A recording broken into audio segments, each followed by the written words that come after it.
o'sha dunyoni zo'r qilib qo'ygan, uylarni solib qo'ygan, ana shu boy o'lishi aniq bo'lib qolib, banisada yotganida oshnasiga birodar, ichimni nima yemiryapti aytaymi deydi.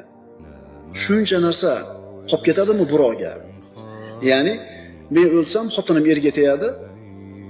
Meni qilgan mehnatimiz samarasini kim ko'radi? Begona erkak ko'radimi?